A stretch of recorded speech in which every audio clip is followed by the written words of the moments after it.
tribute to Major Amanda Amy Medina on the occasion of retirement after 21 years of dedicated service to her country in the United States Air Force. Throughout the ceremony, you will be given cues to stand and be seated at the appropriate times. As a reminder, during the singing of our national anthem, military members should stand at attention, while civilian guests should place their right hand over their heart. The presiding official for today's ceremony is Lieutenant General retired Dorothy Hogg. General Hogg retired as the first woman and nurse to become the Surgeon General of the United States Air Force and Space Force. In this role, she advised the Secretary of the Air Force, the Air Force Chief of Staff, the Space Force Chief of Space Operations, and the Assistant Secretary of Defense for Health Affairs on medical things and medical aspects of Air Expeditionary Force and the health of areas of the Army. Ladies and gentlemen, please stand for the right of official party.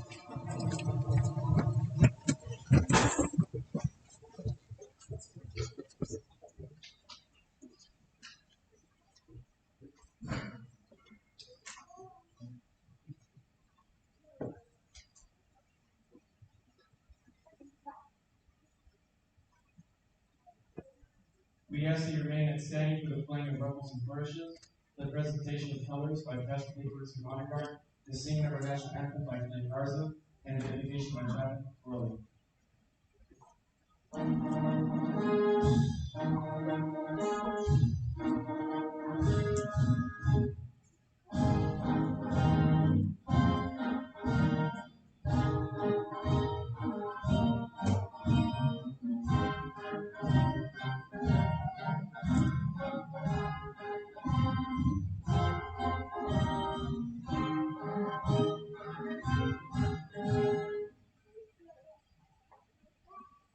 Honor guard, post the colors.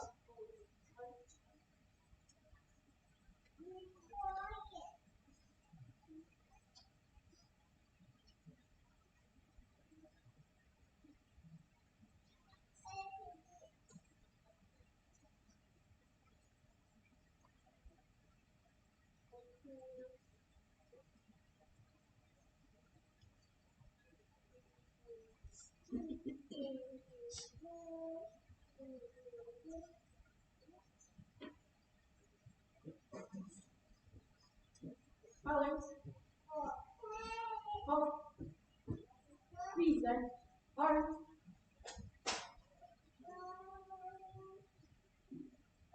Oh, say, can you see by the dawn's early light what so proudly we heard at the twilight's last gleam?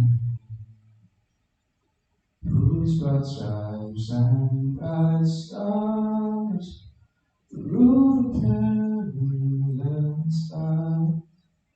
Oh, the ramparts we watched were so gallantly streaming,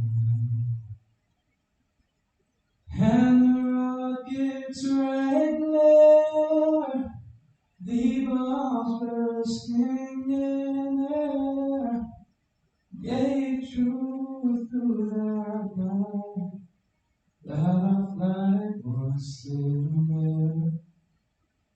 Oh, say does that star-spangled banner yet wave over the land of the free and the home of the brave?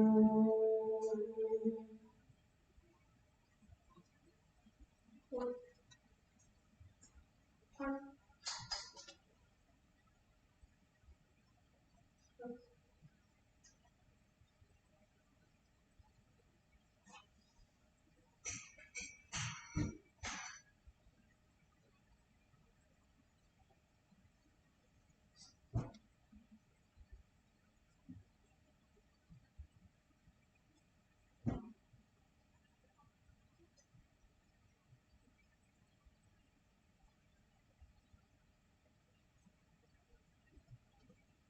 Colors. Colors start. March.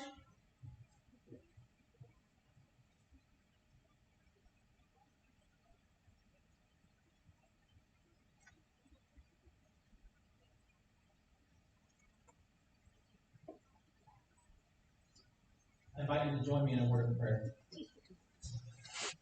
Almighty God, as we're gathered for such a monumental occasion, we pause and thank you for your provision, your protection, and your presence among us today. It brings us great joy to celebrate with our friend, family member, instructor, and wingman, Major Amy Medina, on the occasion of her retirement from active duty. We're grateful for her service, her leadership, and her friendship. Thank you for the countless family members, friends, and mentors you've used to support her and develop her into the person and leader she is today. Throughout her Air Force career, her calling has been to serve people and to develop and shape our future Air Force leaders. Amy has served our nation with distinction, and her impact will be felt for decades to come. Lord, as Major Medina retires and transitions to civilian life, we pray that she would grant her wisdom, peace, and rest after a job extremely well done. In your holy and mighty name we pray. Amen.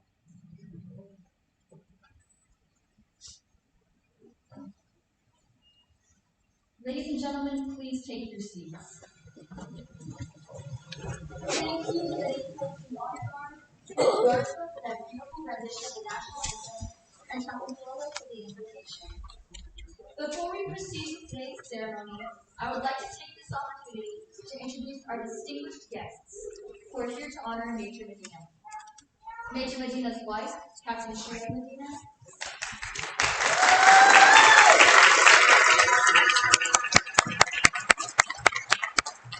Major Medina's mom and stepdad, Deborah and Chad Berry.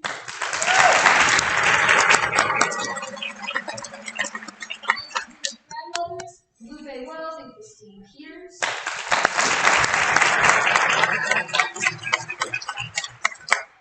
Major Medina's aunts, uncles, cousins, in-laws, and extended family, to include those attending virtually.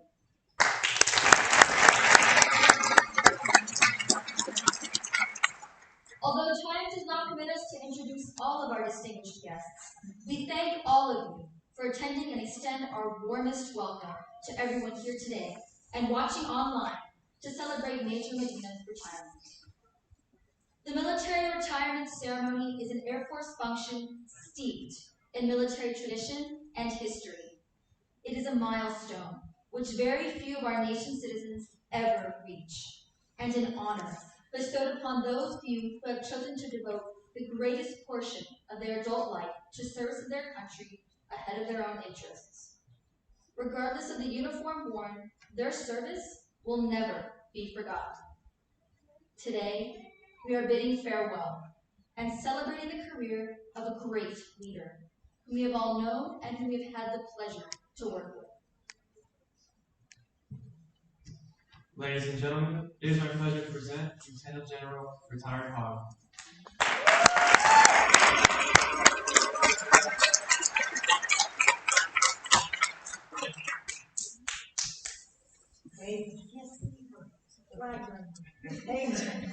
Watermelon. That's what we say when we have to get it together. So, dearly beloved, we have got. Sorry. Yeah, come on, guys. This is a celebration, not a funeral. So yeah, we are here to really celebrate Amy and everything that she has done for the past 21 years. She's given 100% plus to her country, to the Air Force, and to the United States of America. And I told you guys earlier in the what's that called? The classroom, but what do they say in the Olympics? The something and cry room. What is that? Kiss and cry. Thank you. Kiss and cry. In the kiss and cry room, I can speak louder than she can. If she wants to come up here and do a little dance, we're good with that. So don't worry, okay? That's only for the 2-year-olds. The rest of you guys.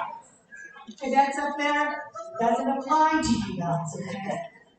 All right, just wanted to get that out so you guys knew. Don't worry about her, okay? So today I want to tell you about some of those contributions that Amy's done. And while we know this retirement ceremony is about Amy, it's not for Amy. This ceremony is really about telling Amy's friends and family exactly what she's been doing for the past 21 years. Because I know that oftentimes we really aren't sure what our members are doing in the military. We think they're on extended vacation. You know, going to Europe or to Afghanistan, Iraq. You know, who gets to go there? Right? So let me tell you what she's really been doing for this past 21 years. Now, although Amy's professional occupation is operational research analysis, that was what she's ending up as. I knew her as a 4A, a health management service technician, right? She's done so much more than that. She's had a very unique career, and really, this woman has done it all. So let me tell you her story. And once I'm done, I'm sure you will be overflowing with pride, just like I am. So when Amy asked me to officiate her retirement, you know, I was really quite honored. My first answer usually is, well, of course not. You're not ready to retire. You need to stay in a little bit longer, right? And then, you know, I work through it, and I get my emotions under key, and I'm like, well, if not me, then who else? Okay, I'll do it, Amy. So I said, okay, I do it. And I really was kind of surprised because, you know, you've been in on the line side now for how many? 11 years, right? So I was like, I'm in the medical career field, you know?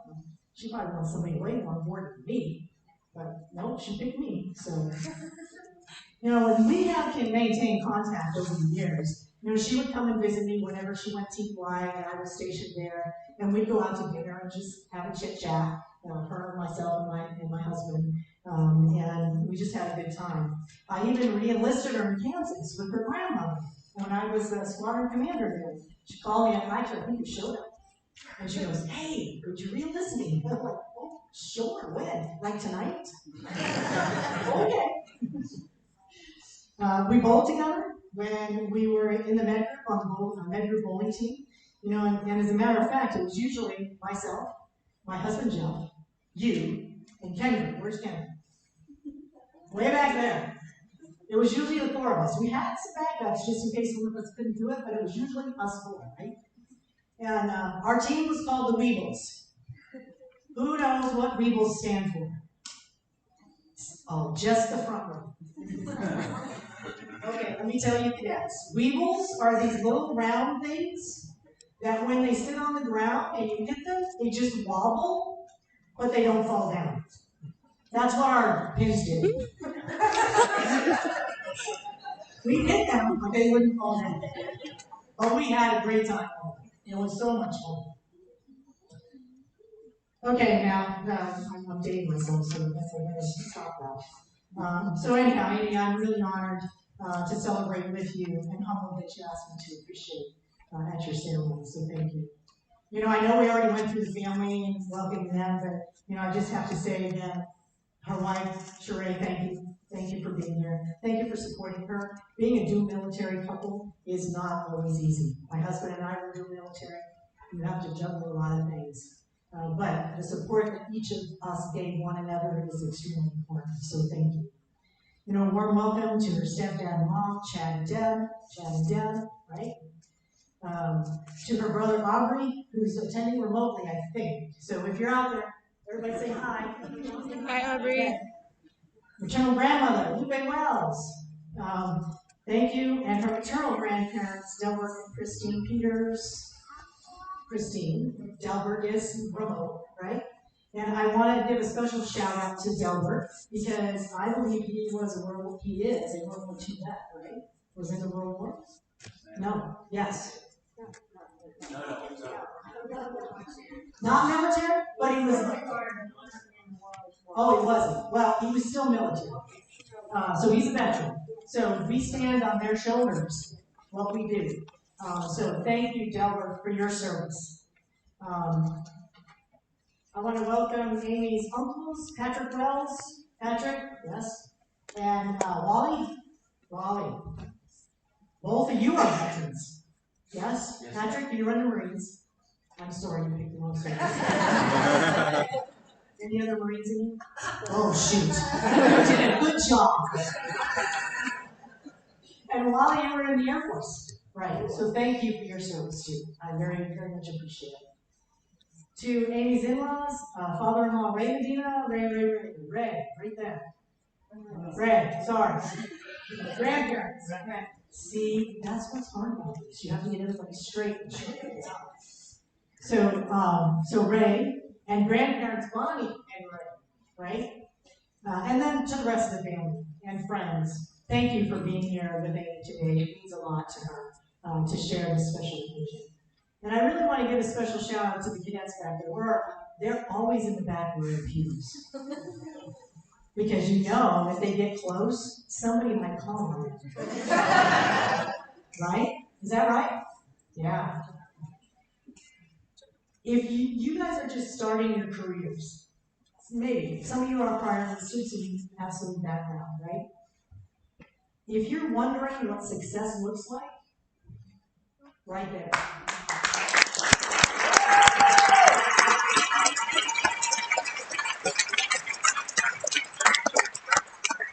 You don't have to go too far to figure it out, right? That's success. So Amy's had various assignments and roles in her distinguished career. Her accomplishments have impacted and reached airmen around the world. Now let me share a few of the trends I discovered as I was reviewing her record. 21 years worth of records, papers, like 50 pages of papers. Long distance, hoping that when you hit print, they come out right? But anyhow, there's some things I found out about Amy that I didn't know. Yeah, be careful. She, in my opinion, as I read her record, these are the themes that came out to me. She's an educator. She's a servant leader. She's an innovator. And she's a selfless airman. No matter what she did or what was given to her, everything was done to perfection, achieving outstanding results. In her first performance report, her supervisor wrote, her very first supervisor, who is sitting here in the audience today, tech sergeant, retired. Well, no, chief retired. She was a tech sergeant when I knew her. Cooper. She wrote, exhibited leadership, knowledge, and maturity unmatched by individuals of the same grade. She was an airman. An airman. And they're writing that on her first performance report. You didn't write that on mine. So let's talk a little bit about Amy's childhood, because you kind of wonder, well, okay, how did she get there, right? So her childhood really prepared her for her Air Force career, because you were born in Winfield, Kansas, but moved around a lot. So like that's the first indoctrination to be in the military, because you never stay in one place very long, right? As a matter of fact, she attended 3 high schools. Arkansas, Iowa, and then graduated in Colorado. But what she really said to me, she said that her mom really influenced her success. Mom did, okay? Because I always ask, what made you come in? You know, what made you who you are today? I always ask the people I'm talking about that. And she said, my mom. I said, oh yeah, tell me what. She says, Mom told me 2 things. She instilled in me 2 things. She instilled attention to detail. Now, some of us would go, well, I don't know if that's a good thing or a bad thing, but I think it's a good thing and a bad thing, right? And then the other one, she said, she instilled in me helping others, volunteering. So as I shared with you some of her accomplishments, this will become very apparent. That, no kidding, Mom. You got the message right. and she picked it up. I also asked my retirees 2 questions. The first one is, why did you come in? And you'll be surprised when I'm here sometimes. I was trying to get away from home. I wanted to get out of my hometown. Wanted an education. And then I asked them the second question, why did you stay? Now, I have to be honest with you. I might get in trouble if I do this, but I'm going to do this anyhow. So, those of you who are in the military, or maybe in past in the military, did you come in for the primary reason of serving your country? Raise your hand. So we have a few. There are a few people. I will tell you that most of us come in the military because we have a desire to get an education, and we don't know where the money's going to come from. We want to travel. We know the Air Force, the military is going to give us an opportunity to travel, right? We want to get out of our hometown because, the whole family's been there forever and they don't see any, future there, right? Most people come in for those kind of selfish reasons. But that's not usually why we stay, right? So when Amy was in her senior year in high school in Colorado, a recruiter came to talk to her class. And, of course, they were touting all the good things that the military can do for you. We can pay for your education. We can send you around the world. Right? We can get you out of your hometown. Right? And most people, a lot of people just jump right on that. Yeah, I'm in. Sign me up. Right? Well, Amy was like, I already got a ride to college, so I don't need your money. Right? What else can you do for me? So she said, well, if I come in, can I play softball?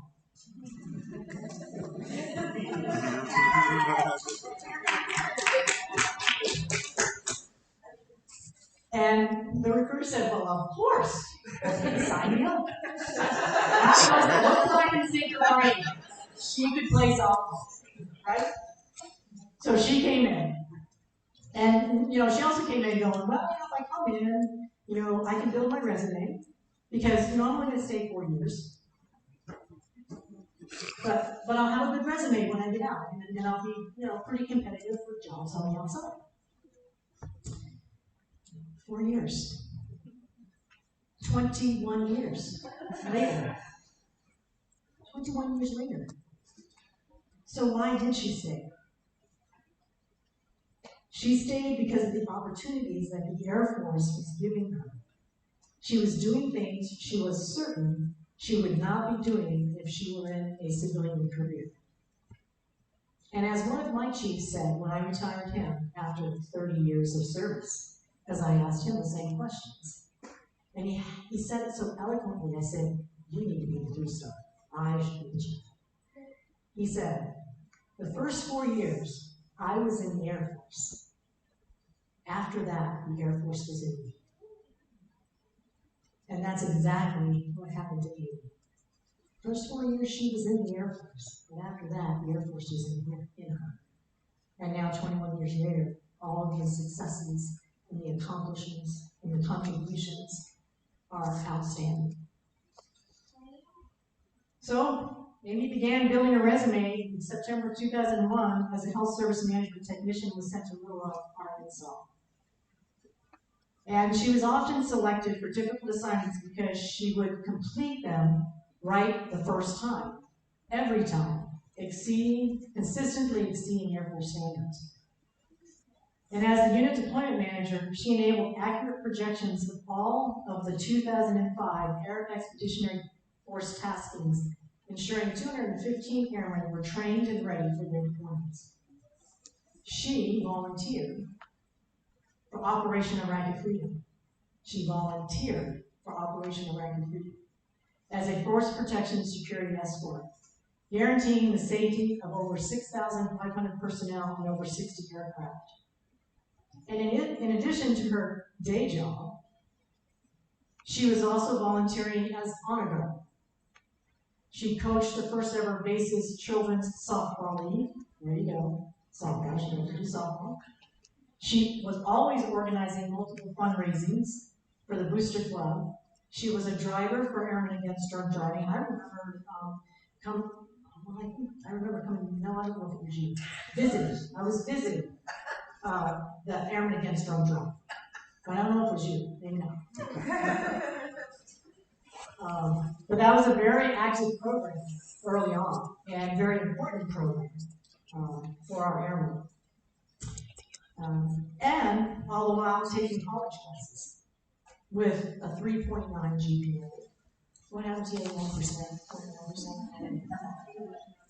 Oh, yeah, English wasn't my strong suit either, as you can tell. As the result of her outstanding performance, the medical group achieved an excellent rating on 2 very important readiness inspections, and she was selected senior airman below reserve. That does not happen very often. Okay, that is few and far between. So senior airman below reserve. As a non-commissioned officer, Amy continued to exemplify the Air Force image and standards for others to follow.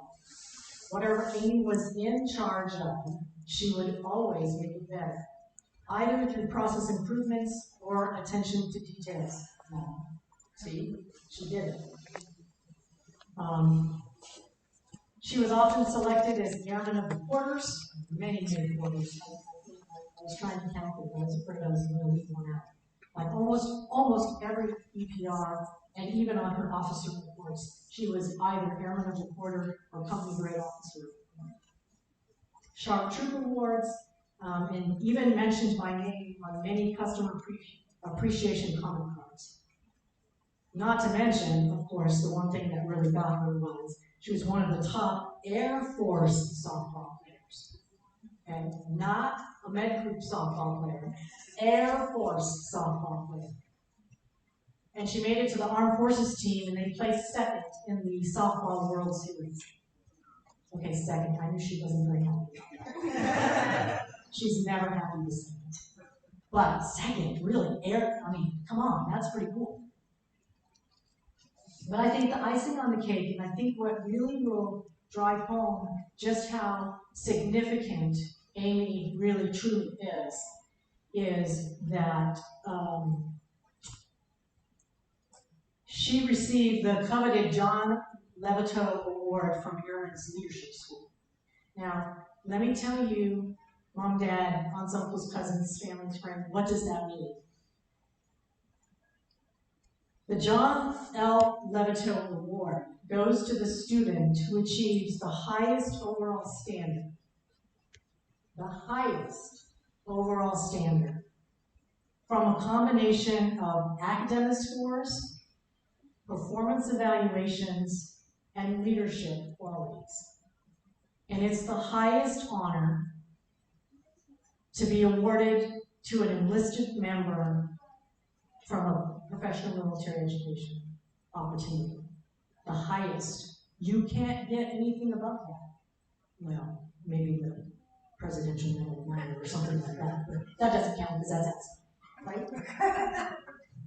Highest. Amy got that. Incredible. In 2007, Amy went off to be a recruiter in Greenville, Texas. Who's from Texas? I like Texas. It's never stationed here, but I like it. And as expected, she shattered every recruiting goal. She exceeded enlistment requirements 3 consecutive years. 3 consecutive, well, you were only there for 3 years, right? So every year, she exceeded the recruiting goals. So much that every year, she won the, Air Force Recruiting Service Senior Recruiters Badge for exceeding 115%, not just 100%. And she didn't go 116. She was 130, 140, 150 in recruiting. How much did you pay them? We don't lie. We might stretch the truth, but we don't lie.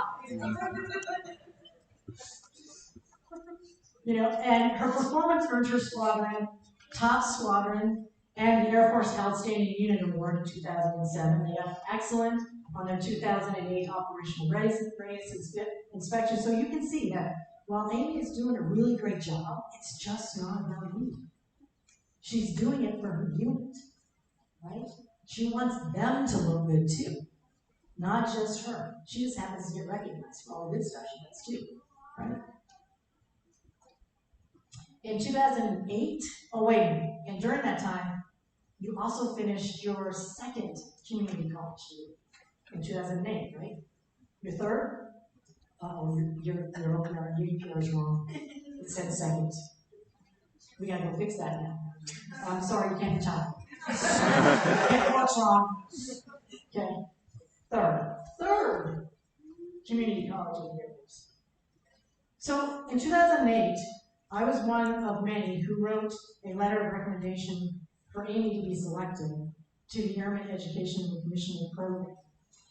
And, I'm not bragging about myself, but I'd sort of kind of like to read that letter for you because I think it's going to drive home some of these points that I'm trying to make. So let me see if I put it in my. Okay, well, and so I was at college. I was at Beale so I had already gone on to be the group commander, from my squadron commander to my group commander at Beale Air Force Base. Anybody who's Beale Air Force Base? Oh, awesome place. Awesome place. I loved it up there. So she calls me and she goes, will you write me, a recommendation letter? I said, for what? She goes, for ACP. It's like, I don't know. What do you want to do there? She goes, well, I want a commission. All right. What do you want me to say? You want me to lie? Or just stretch the truth? No. This is the honest to God truth. There's no lying in this letter. So let me tell you what I wrote. It is my pleasure to recommend Staff Sergeant Amanda Peters' selection to the Airman Education and Commissioning Program. I have personally witnessed Sergeant Peters' exemplary dedication to duty and work ethic from 2002 to 2004 at Little Rock Air Force Base, Arkansas. She is a self-starter whose great personal initiative and leadership skills identify her as being head and shoulders above her contemporaries. She is a below-the-zone recipient, a John L. Levitor Award winner, and promoted to, I forgot to say this, Staff and Technical Sergeant, first-time testing. All amazing accomplishments. You see, if I had to test for rank, I'd still be an airman. Just telling you. Her flawless planning and execution efforts virtually guaranteed success of any job. Through her entire career, Sergeant Peters has been highly respected throughout her chain of command for professional knowledge and personal professionalism. Sergeant Peters has demonstrated her ability to be academically successful. I had two here too, but maybe at the time it was two. 2 community college of the Air Force degrees in healthcare management and another one in business administration. And she is currently enrolled in a liberal arts associate's degree with a 3.92 GPA. Sergeant Peters is a paragon of excellent military appearance and bearing and refuses to be content with merely accepting the status quo. Earning her Raiders acknowledgments like lead by example, mission first attitude, exemplary Air Force image, and phenomenal. She has consistently been rated truly among the best on her evaluation performance reports since she has been a senior airman. So in summary, Sergeant Amanda Peters represents the excellence, spirit, and professional dedication of a model career airman. Confidence in herself and pride in the Air Force are readily apparent. Amanda is an excellent candidate for the Airman Education and Commissioning Program. I strongly recommend you select her now. Do not let this true blue airman get away. And it's because of this you were selected.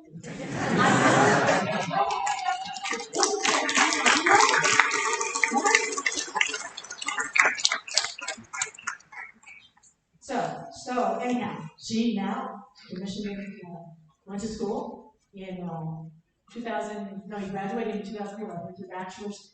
Now this, I didn't know this. Well, I didn't know she had this skill. bachelor's in mathematics. I'm like, give me a calculator. I can add, subtract, multiply, and divide, but other than that, I need a calculator. So mathematics. I was like, Amy, where did that come from? But I was pretty impressed. So she was commissioned as a second lieutenant. As I told you earlier, her duty title is Operational Research Systems Analyst. Now, this is where it gets kind of dicey. I'm a medic. Now I'm reading her reports that as an operational research analyst, and I'm going, what the heck is this saying? I don't even understand it. Several times I had to call her and go, hey, what does this mean? Right? But it was pretty impressive. I mean, I was like, wow, you did that? She was like, uh-huh. So, her first assignment as an officer was as a B-52 Program Management Analyst. And during those 2 years, Amy pioneered state-of-the-art methodologies, developed new matrices, and improved on outdated technologies.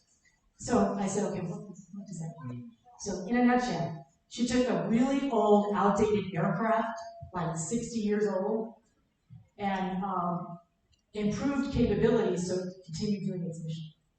That's what she did. Because, you know, not a whole lot of people are continuing to produce parts for the B-52. You know, and the ones that we have in the boneyards, we've already raked them. They don't have any more equipment that we can put on these ones that are still flying. So smart people like Amy have to go, okay, well, how do we get around that? How do we redesign it? How do we redo it, right? That's what she did. As a matter of fact, you know, some of her process improvements and her methodologies were later adopted as a benchmark across the Department of Defense. Department of Defense, right?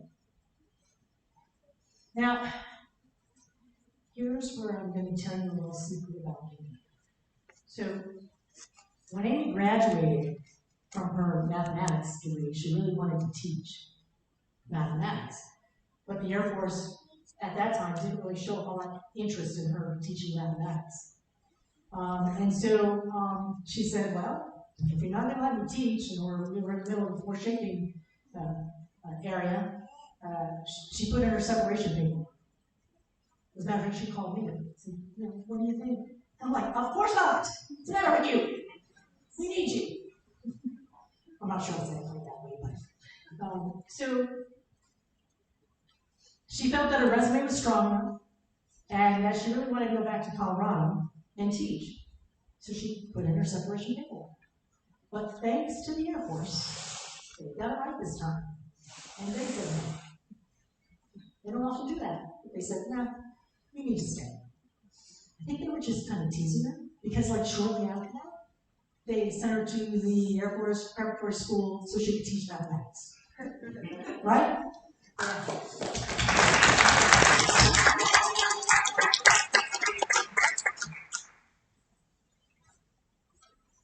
Of course, Amy was ecstatic. She's like, yeah, okay, I'll stay in, I'll go. You're sending me where I want to go and what I want to do. She taught college algebra, trigonometry, calculus, and math applications, preparing cadet candidates for entry into the Air Force Academy. Again, as Amy always does, she was recognized as a top-tier instructor, increasing mathematics scores by 40%, which was the highest jump in 10 years for the preparatory school. 40%. Now, I don't know, did you give them cheat cards for the test or something like that? No, I just think she was a darn good instructor. She made it easy for them to understand. That's what I think. During that assignment, and as her outstanding performances, she rose to course director of mathematics and an executive officer to the dean of academics, coordinating the activities of 3 academic departments and 30 faculty, along with her teaching. That's what she does. So, along with her day job, she does all these other jobs, right? She continued to be recognized with quarterly awards and #1 stratifications on her OPRs. But probably one of the most notable achievements while she was at the academy was meeting Sharia. Yeah. So this is a funny little story. I think you guys were set up. I'm not sure. So Amy goes to the academy, and then there's a friend of hers that's coaching basketball. And the basketball coach says, I have somebody you might want to meet, right? And so Amy's like, oh, man, I don't know, sure, why not, you know? And I don't know if you guys, did you get together right? I don't know if it was right, but maybe it was that day, but then you kind of didn't do much after that, right? They both met like, aha, yeah, sure. Nice. And off they went, right? So when they decided to go, okay, well, let's go out and date. See what happens, right? So Sheree's coming over to Amy's house with a roommate. Now, Amy didn't know how to pronounce Sheree's name. I'm like, weren't you like conversing with her? Well, email and okay. So she sets her roommate up to answer the door. She goes, now when you go to the door, you're going to go, hi, my name is whatever. Nice to meet you. Hoping that Sheree would say, hi, I'm Sheree. So she would know how to say her name. Well, you fell right into it.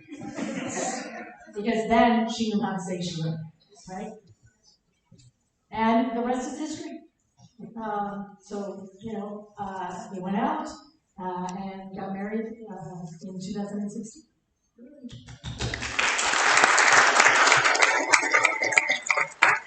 So, Sheree is a logistics officer, currently serving as an exec to the INSC command, right? Or the SES. Sorry, SES. I'm sorry. I know what it's like for execs, because I've had many. It's not an easy job. That's why we only hire them for a year, because after the year, they're like, let me out of here, right? It's a tough job. It really is a tough job. And it's tougher if your boss is not so good. I was good, of course. I was perfect. But some bosses are just not like that, right? That's a tough job. Don't stay more than you, right? Because you're going to need to relax after that. So you've been in for 9 years, and I think the plan is to stay. The plan is to make permanent. Why not general officer? Don't set it at that 06 level. Go higher than that. You go, girl. You can do it. Okay? All right. Yeah, she can do it. Okay. So after that, Amy went to Nellis as the training and analyst branch chief, responsible for, now here we go, the F-35s, the F-22s, and the F-15s. I'm like, what is this girl thinking? Right? She was the program manager for them. She led her team through collecting, analyzing, reporting on 216 events, 152 aerial battles, 11 missile shots, resulting in successful completion of F-22 3.2B $10.7 million initial operational test and evaluation. What does that mean? She's the reason the F-22 is flying today. She's the one that said, pilot, fly at this altitude, at this speed, and then drop this bomb. Where's my pilots? Nobody tells you what to do they? Except Amy. Right? So, yeah. She also led a 11-member team through test planning of their Joint Strike Fighter interim full motion video, reviving the Marine Corps Commandant's top priority. So not only is she working with the Air Force, she's working with other services. Her leadership saved $346,000. Her unit earned 2 Inspector General best practices, and she got a personal 2018 Air Force Operational Test and Evaluation Center Company Grade Officer of the Year. Not the year, the year. That's a huge organization, right? Which now brings me to her current job. Should I lie about it?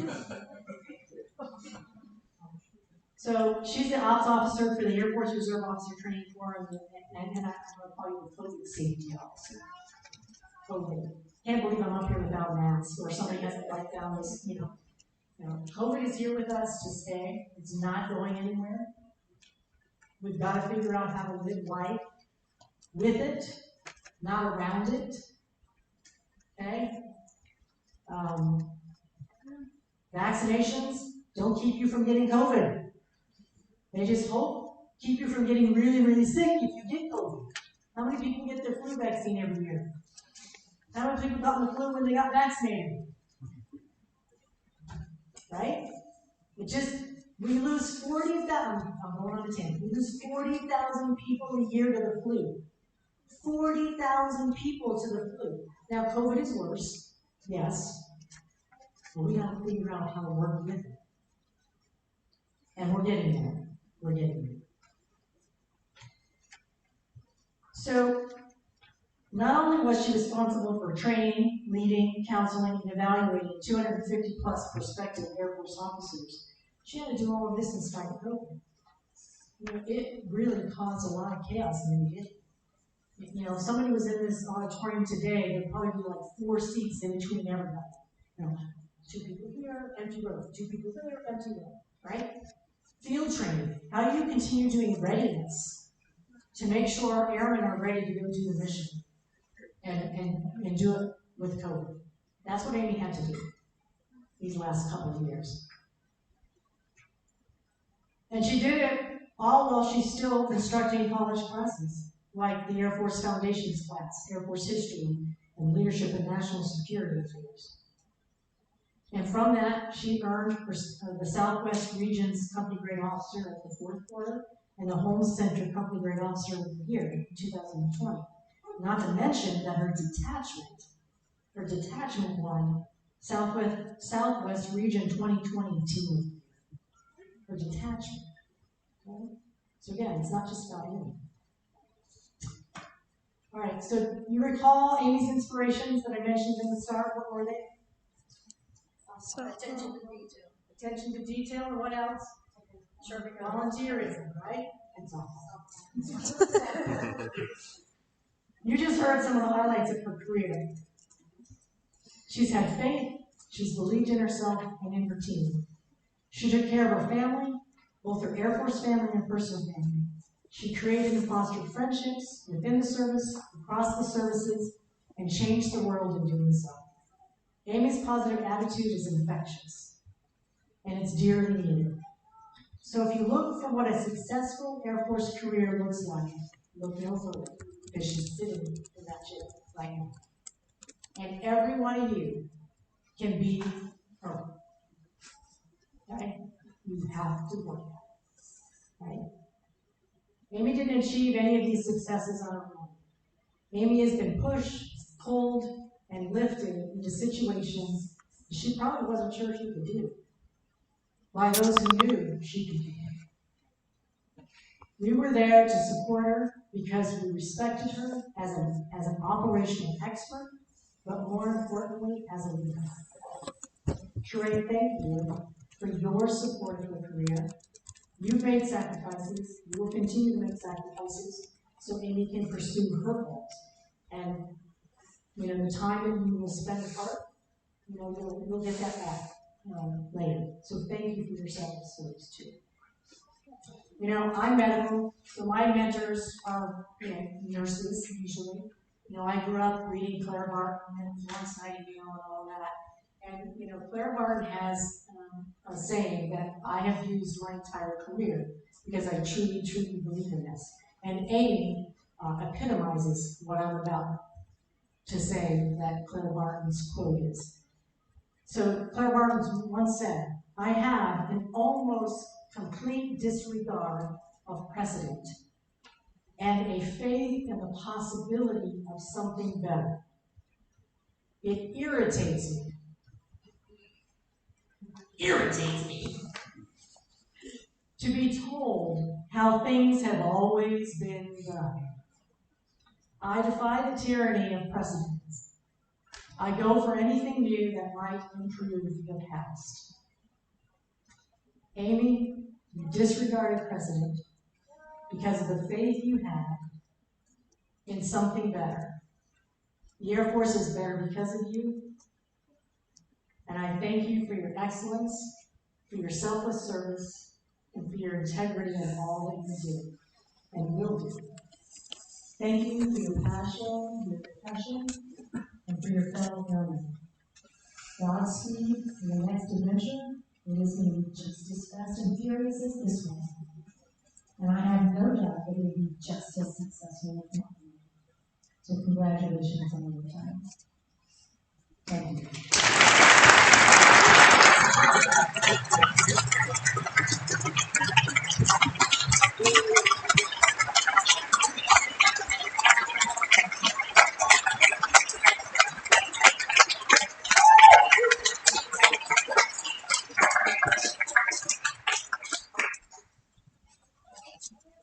Ladies and gentlemen, please stand for the presentation of the Meritorious Service Medal.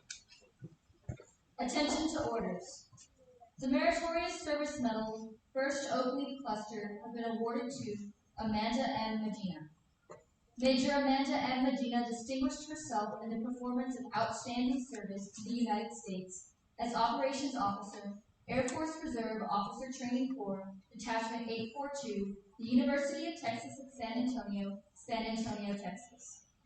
During this period, her outstanding leadership and devotion to duty were instrumental factors in successfully training over 250 cadets through the pandemic environment that required the implementation of numerous health and safety measures, as well as innovative training methods. Major Medina further excelled by meticulously organizing 3 field training exercises, securing facilities and support from Army and Air Force basic military training personnel that resulted in top-tier training for 279 cadets across 3 detachments. Finally, she expertly coordinated a commissioning ceremony presented by former Air Force Chief of Staff General David Goldfein at Joint Base San Antonio, Lackland, which is the largest in-person event since the start of the pandemic. Her unparalleled leadership was vital to the detachment's recognition as the Southwest Region's 2020 Team of the Year and earned her national recognition as the Home Center's 2020 Company Grade Officer of the Year. The singularly distinctive accomplishments of Major Medina culminate a distinguished career in the service of her country and reflect great credit upon herself and the United States Air Force.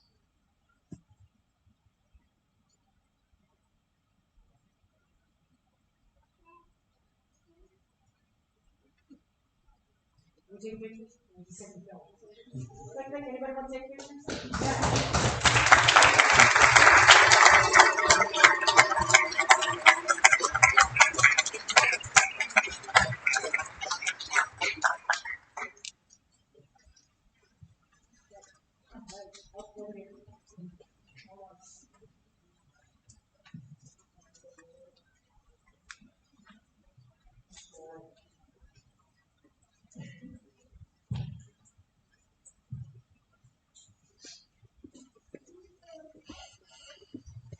Ladies and gentlemen, please remain standing for the entire portion of today's ceremony. Publish the order. Attention to orders. Department of the Air Force, Washington, D.C., Special Order Number AC-000-683, effective 30 September 2022. Major Amanda M. Medina, relieved active duty. Air Force Reserve Officer Training Corps, Director of Operations, Maxwell Air Force Base, Alabama, and retired effective 1st October 2022 for Air Force Instruction 36-3203 by order of the Secretary of the Air Force.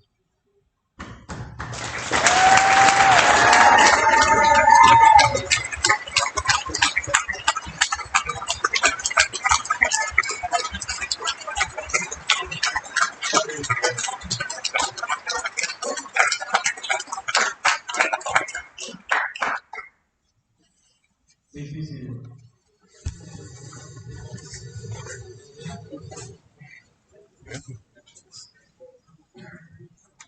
Every person retiring from active duty is presented with special certificates of appreciation for their contributions to the national defense of their country. We will begin these presentations first with a certificate of appreciation for the Chief of Staff of the Air Force. The certificate reads as follows. Certificate of Retirement from the Armed Forces of the United States of America. To all who shall see these presents, reading. This is certified by Major Amanda Medina, having served faithfully and honorably as retired from the United States Air Force on the 1st day of October 2022. Signed, General Charles Q. Brown, Jr., Chief of Staff, United States Air Force.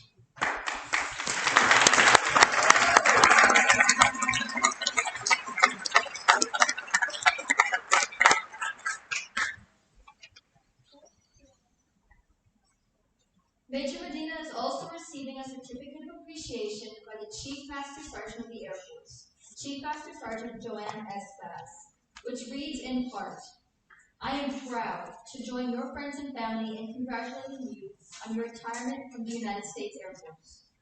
The achievements and contributions you have made throughout your career are indicative of the core values of our great service. Your retirement is well deserved, but your selfless contributions will be sorely missed. On behalf of all airmen, thank you for your faithful and devoted service to our nation. As this chapter in your life closes and a new one begins, I hope the years ahead are filled with more great memories and continued success. Signed, Joanne S. Bass, Chief Master Sergeant of the Air Force.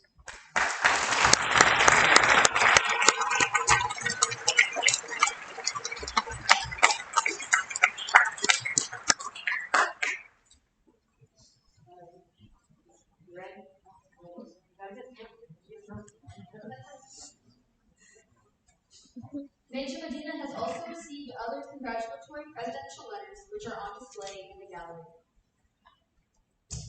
Today's ceremony will be negligent if we do not recognize and pay special tribute to the important sacrifices and contributions made by her wife.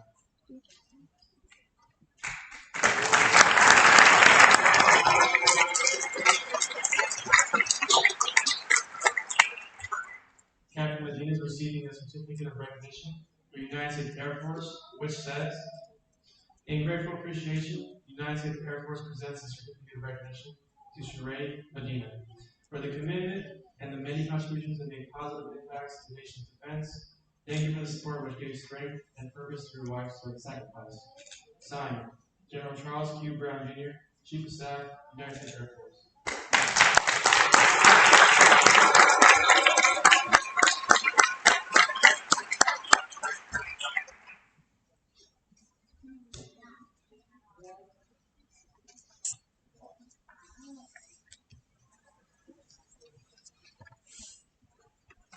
Major Medina will now have her wife pin on for retirement. That's what Major Medina, no, Captain Medina, is going to pin it on. This is where you like to do a blood thing.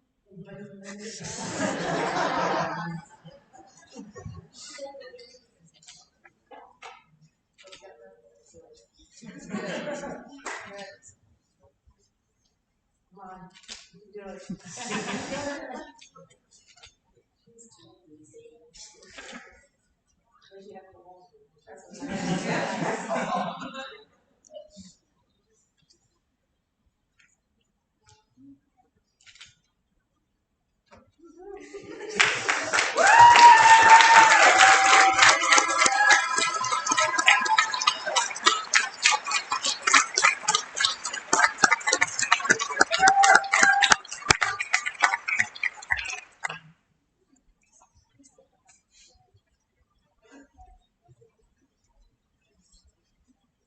Thank you, Captain Medina.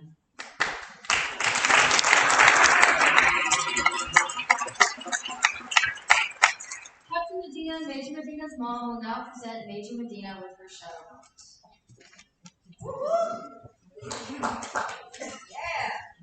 The United States Air Force shadow box is British military tradition. The shadow box, as its name implies, shadows your military career. This box reflects the selfless dedication to duty and the many personal sacrifices you made during your military career. Wow.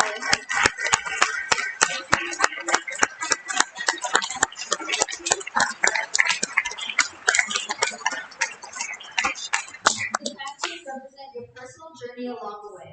They are a reminder of everywhere you have traveled and served.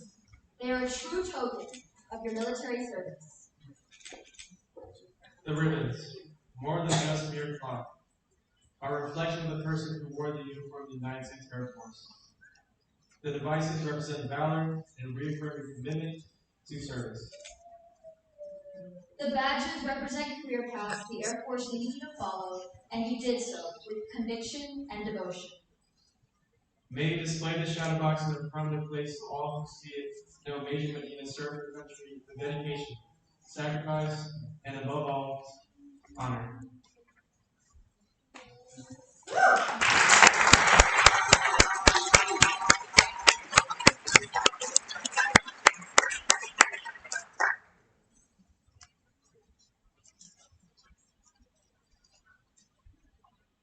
Ladies and gentlemen, we will now conduct a presentation to pay tribute to the United States flag.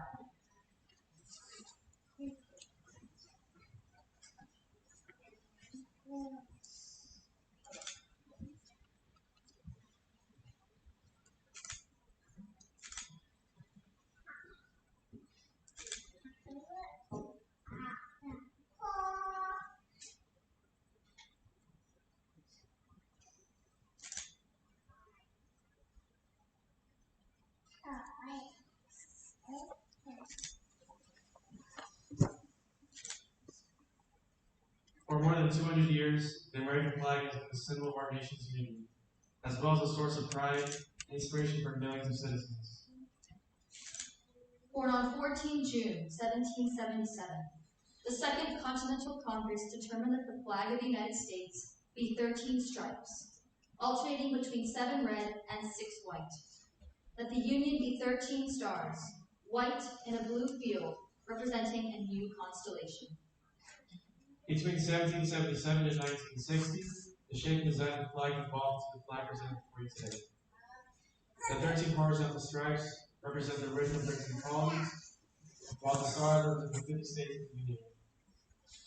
The colors of the flag are symbolic as well. Red symbolizes hardiness and valor.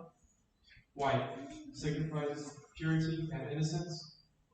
And blue represents vigilance, perseverance, and justice. Traditionally a symbol of liberty, the American flag has carried the message of freedom and inspired Americans, both at home and abroad. In 1814, Francis Scott Key was so moved at seeing the stars and stripes waving after the British shelling of Baltimore's Fort McHenry that he wrote the words of the Star Spangled Banner. In 1892, the flag inspired Francis Bellamy to write the Pledge of Allegiance, our most famous flag salute and patriotic oath. In July 1969, the American flag was flown in space when Neil Armstrong planted it on the surface of the moon. Today, our flag flies in constellations of Air Force satellites that circle our globe, and on the thin flash of our aircraft in harm's way in every corner of the world. Indeed, it flies in the heart of every American who serves our great nation. The sun never sets on our United States Air Force, nor on the flag we so proudly cherish. Since 1776, no generation of Americans has been spared the responsibility of defending freedom. Today's airmen remain committed to preserving the freedom that others won for us for generations to come. By displaying the flag and giving a distinctive fold, we show respect to the flag and express our gratitude to those individuals who fought and continue to fight for freedom, at home and abroad. Since the dawn of the 20th century, government have flown the flag in every major conflict of islands and skies around the world. It is their responsibility and our responsibility to continue to protect and preserve the rights, privileges, and freedom that others won for us for generations to come. The United States flag represents who we are. It stands for the freedom we all share and the pride and patriotism we feel for our country. We cherish its legacy as a beacon of hope to one and all. Long may it wave.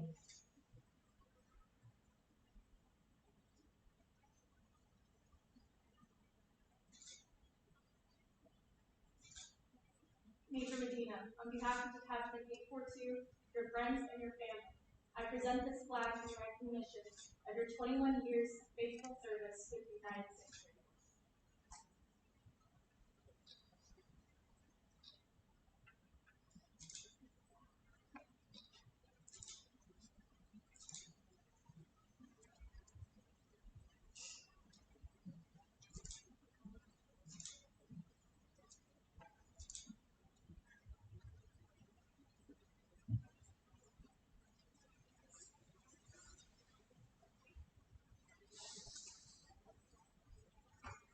We will now have Cadet Edwards and Cadet Chavez say a few words on behalf of all the cadets in the attachment.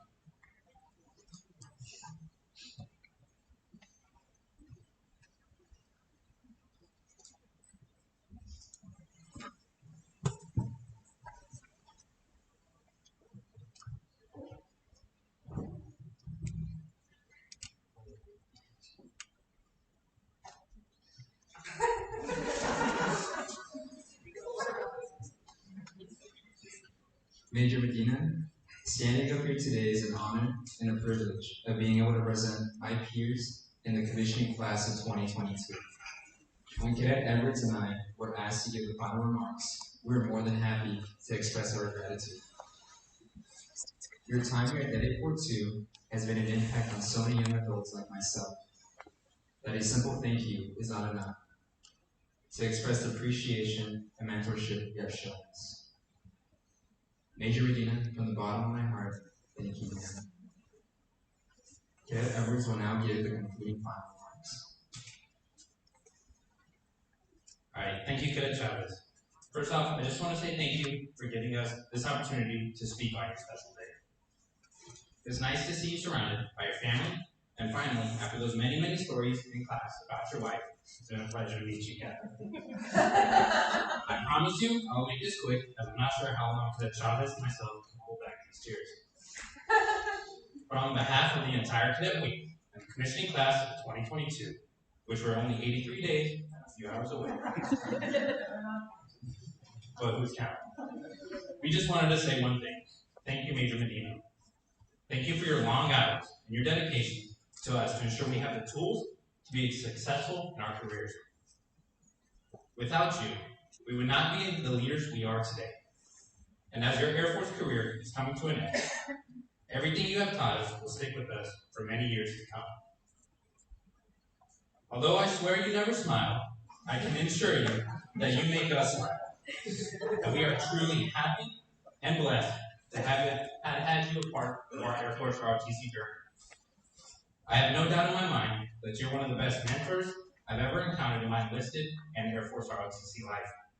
So again, thank you for your unconditional support and dedication to every single cadet in this detachment. We wish you the best in your retirement. We also wish Captain Medina the best in your future Air Force career. And lastly, I hope you enjoyed the short video that the Cadet Wing made. Thank you again.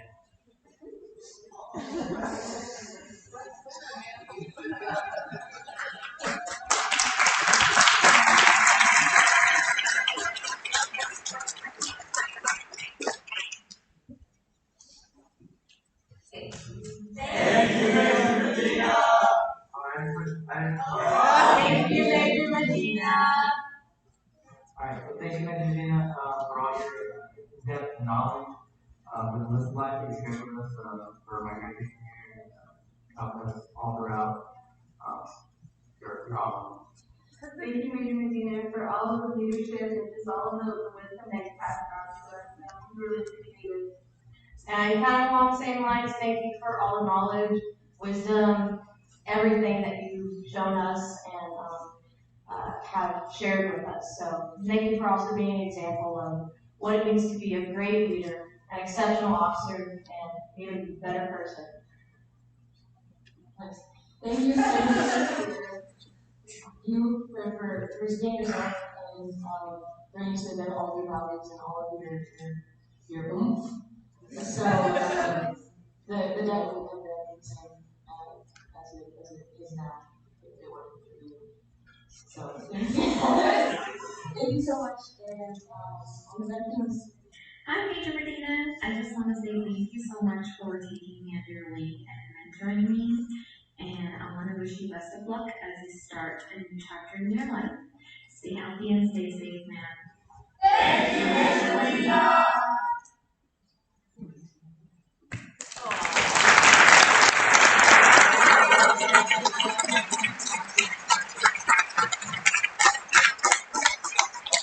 Thank you, Cadet Edwards and Cadet Chavez. Ladies and gentlemen, I present to you Major Medina, United States Air Force, retired.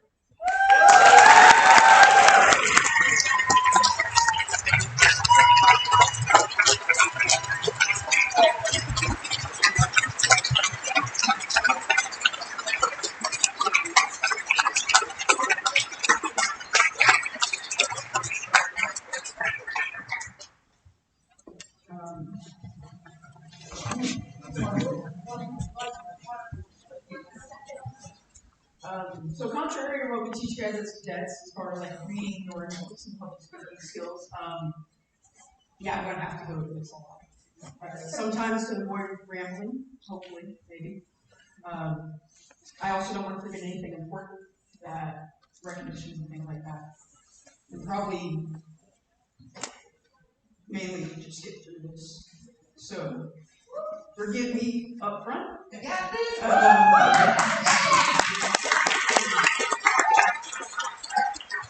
Yeah, it just goes long. I apologize for that as well. First of all, General Hogg, ma'am, I was blessed with a great first assignment. I had Coop as a first supervisor, and I had you as my first flight commander. Two very strong female mentors and examples to follow. You were both very no-nonsense, get the job done type of women, but not at the expense of your people. I learned really early on that if I slacked, one of the two of you would let me know right away. And that made me a better person and a better girl. So thank you. As weird as it was, being a one-striker, bowling with a lieutenant colonel, and you, who I was deathly terrified of, I learned really early on from you that you can be a professional at work and then go into a locked-off environment and still be a professional while you have it. You were the epitome of professionalism that I looked up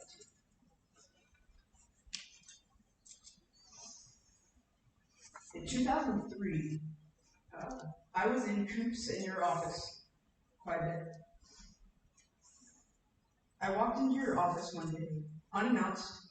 You were in the middle of seeing patients. I was on the verge of depression. And you immediately recognized that and told me to close the door so I could just vent and cry about some of the troubles I was going through. And then, as you said, in 2004, I just dropped it on you. Hey, I'm going to be in Kansas, seeing my family for Christmas. And on Christmas Eve, you opened up the bedroom to do my nails.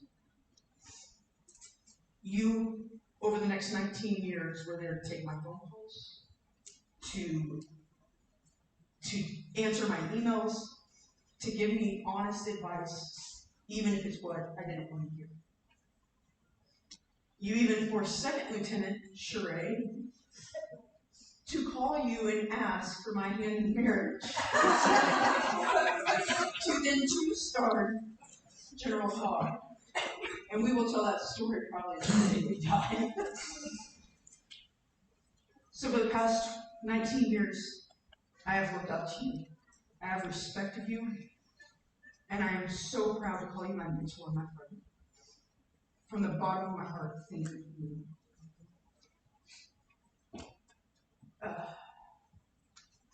So now on to the most important people in my life. A lot of cadets know, last year we did this book club thing, and a lot of cadets know that one of my favorite books is by Colin Powell. It worked for me in life and leadership. So throughout this speech, you're going to hear some quotes from that book, and hopefully you'll understand why it means so much to me. In his book, General Powell says, if you take the pay, earn it. Always do your very best. Even when no one is looking, you always are. Don't disappoint yourself. As General Hogg mentioned, my mom inadvertently prepped me for the military lifestyle.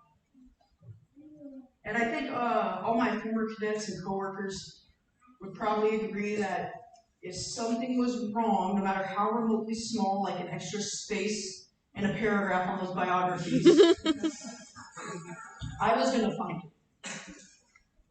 My mom instilled in me the mentality of, if you're going to do something, do it right. And choosing not to do something my mom told me was definitely not an option. That was not going to happen. Early on, I knew life would be a lot easier if I just did it right the first time, because my mom was going to check to make sure it was done right. Eventually, it became more of a pride in my work and the quality of it, rather than my mom's retaliation that drove me. My mom would always tell me and my brother, someone can always have it worse than us. We could always give something to someone in need. And often it wasn't money, but our time. The whole airman concept of bettering yourself and your community isn't something I learned as an airman. It's stuff my mom was passionate about. And I truly believe it made me a better person. So Mom, thank you for instilling those values that I hold dear today.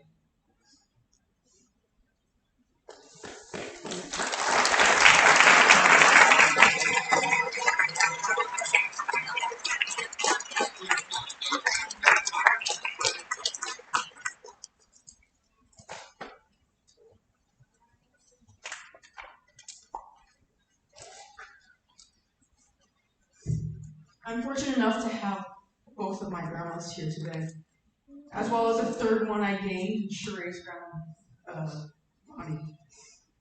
I appreciate each one of them in their own unique way, and I've learned a lot about myself from their examples. Thank you to each of you for giving me an example to follow and for being here today.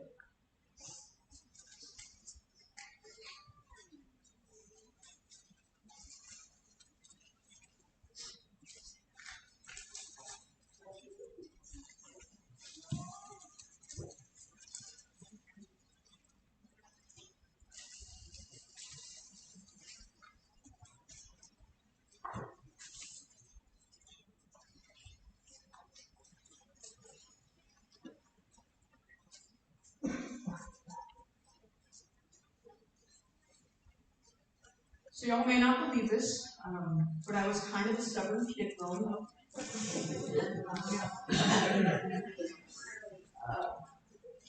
For a random reference, my grandma would be the only grandchild that was ever spanked. So to the rest of my family, I want to say thank you for being patient with me. And I think I probably drove you to need this next year.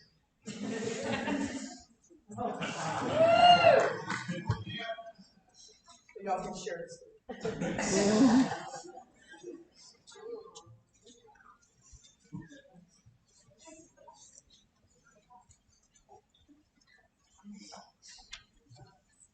Maybe the most important thank you that I'll give out today is the person in my life by choice, Sheree. This woman is amazing. And I'll never be able to give her something worthy of my appreciation for choosing to be with me. I've screwed up a lot, and I'll continue to screw up a lot. But I know I'm a better person because of her. She is an amazing officer. She's a driven person, and she's a decent athlete.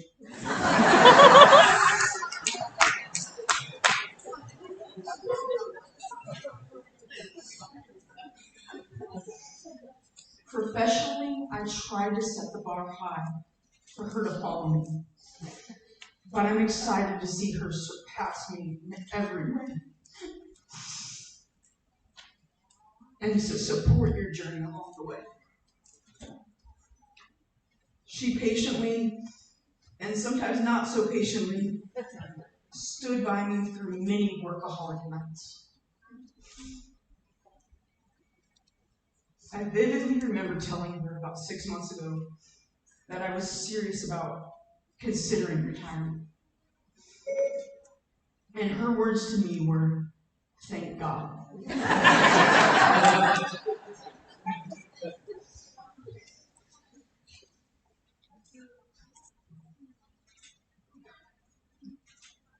I knew then that while I absolutely love my job here with you as cadets, that she deserved more of my attention. But I don't think you're fully ready for me to be home. So this is a little something to help.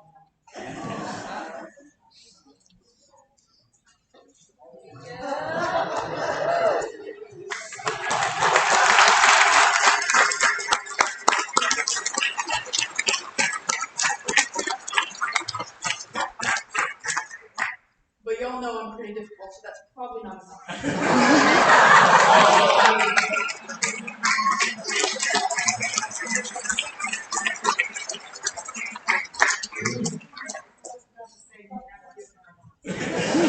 That would be Valentine's.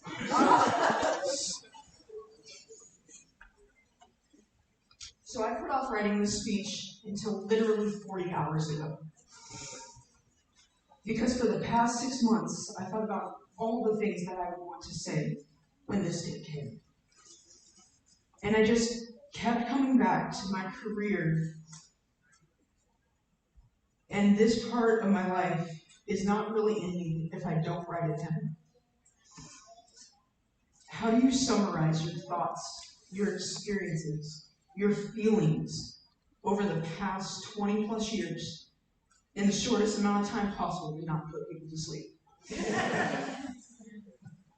How do you tell the hundreds of people who have impacted your life that you wouldn't be here today without them?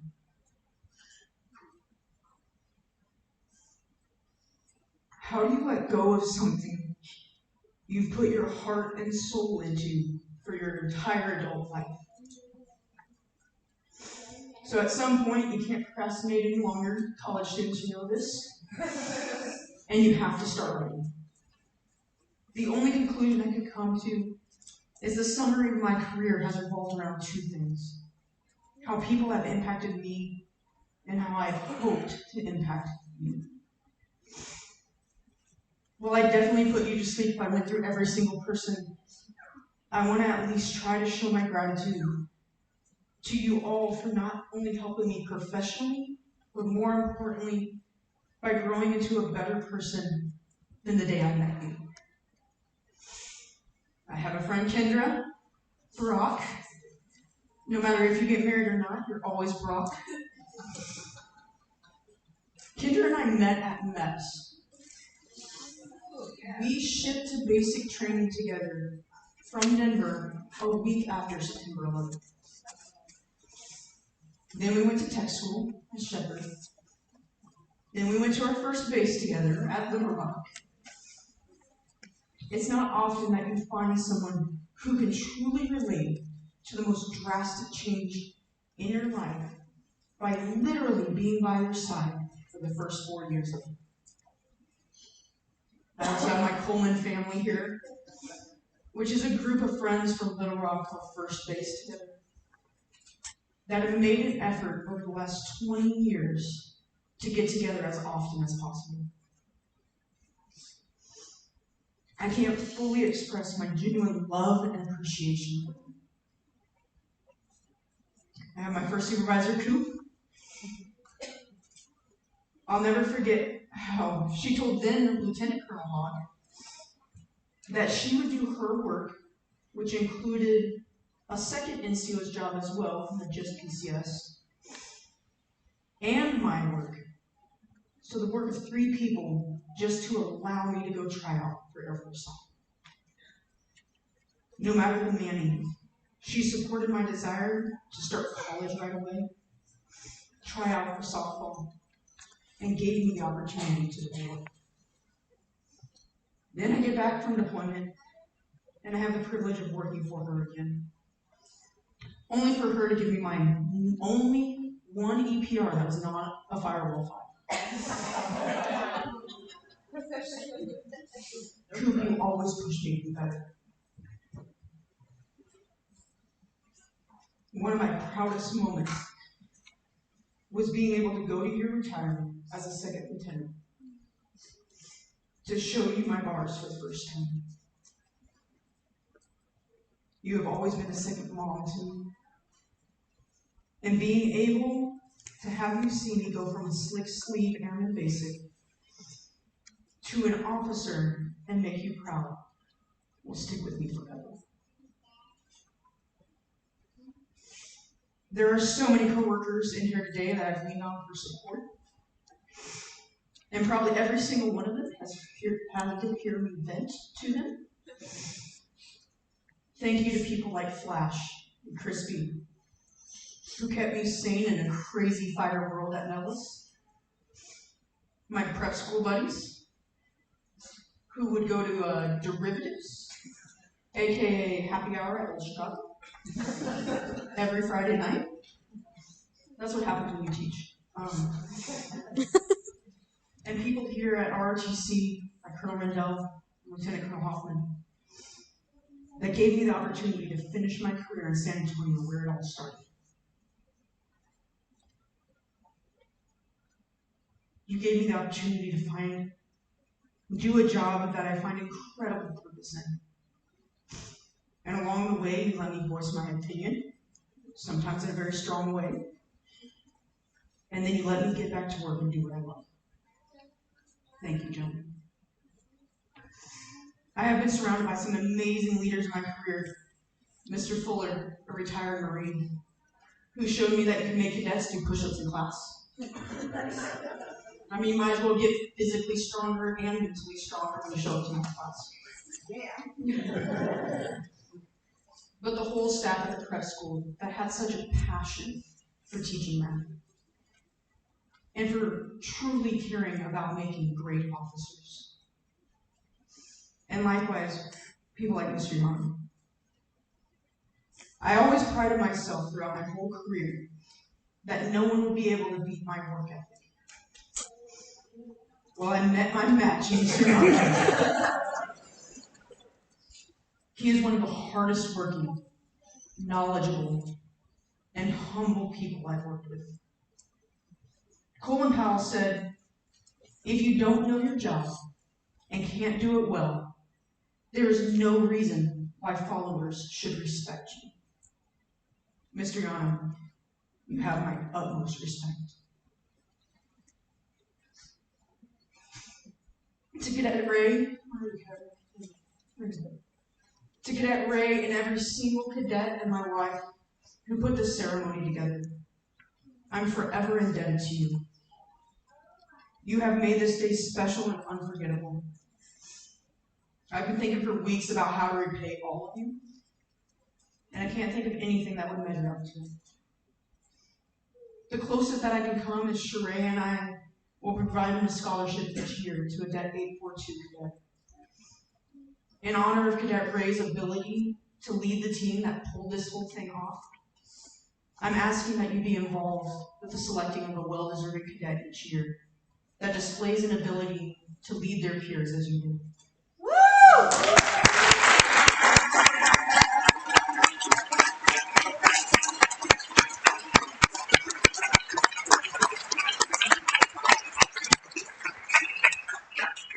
Finally, to my cadets, both past and present. My 5 years with you and my 2 years in recruiting were the most meaningful of my career. Thank you for giving me the opportunity to share my passion for the Air Force. I have become a better leader and a better person because of you. I have grown with each conversation you've shared, where you gave me your perspectives, where you challenged my thoughts, and where you forced me to work on my weaknesses. You, my family, and my friends, as well as my coworkers, have allowed me to be the best version of myself up to this point. I hope I have impacted your life, even if in a fraction of the way you have impacted mine. So as I try to wrap this up, I ask that you indulge me one last time as I try to use Colin Powell's words to give any last advice I may give you. He said, "We serve where we are needed, and career progression be damned." Oftentimes in my life and my career, I wanted certain things, and they didn't go my way. And believe me, that, if you know me, upset me a lot. Realize that someday you will either be asked or choose to take this uniform off.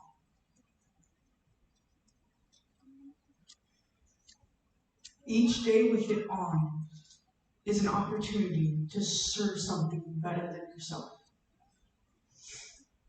General Powell also said, when it's ending, you realize you should have appreciated it while you have it. We often get engrossed in tasks where we have to accomplish all these things each day, and we're focusing on checking these boxes so we can hit future goals. And for a lot of us, that motivates us to be better and not accept mediocrity. I wish I would have taken more time to enjoy what was right in front of me and everything I had accomplished to get to that point. My last quote from General Powell relates specifically to retirement. Prior to this quote, he talks about people within the military whining and pleading to stay on as if they're entitled to this privilege. Then he says, no matter what your job, you are there to serve. Go in with a commitment to selfless service. Get off the train before someone throws you off. Go sit in the shade with a drink and take a look at the other tracks and the other trains out there. Spend a moment watching the old train disappear. Then start a new journey on a new train. I am grateful and humbled by the opportunity to serve with you. Thank you for allowing me this day and watching this train with me of this amazing career slowly disappear. I hope I get to watch each of you on your journey and your train. And hopefully you get to watch me eventually jump on the next one. Thank you guys.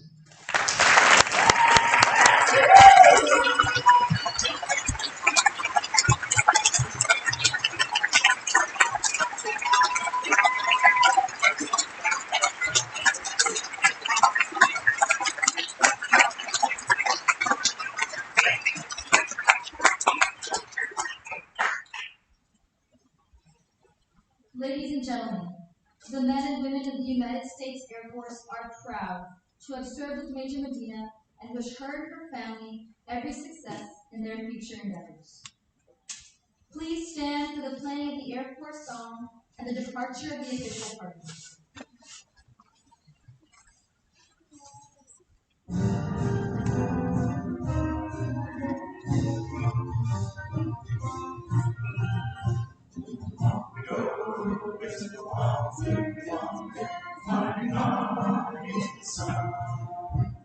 Here he comes to meet our thunder. Hello, give him the gun, hey! Down he dives, having flames from under, off with one of the road. We live fame forever, hey! Never stop the U.S. Air Force.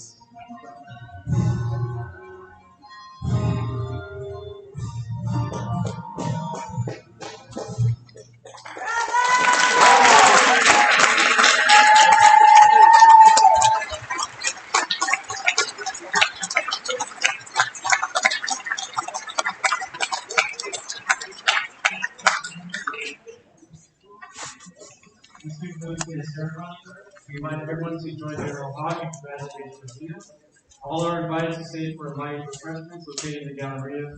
Thank you for attending. Wish you all pleasant.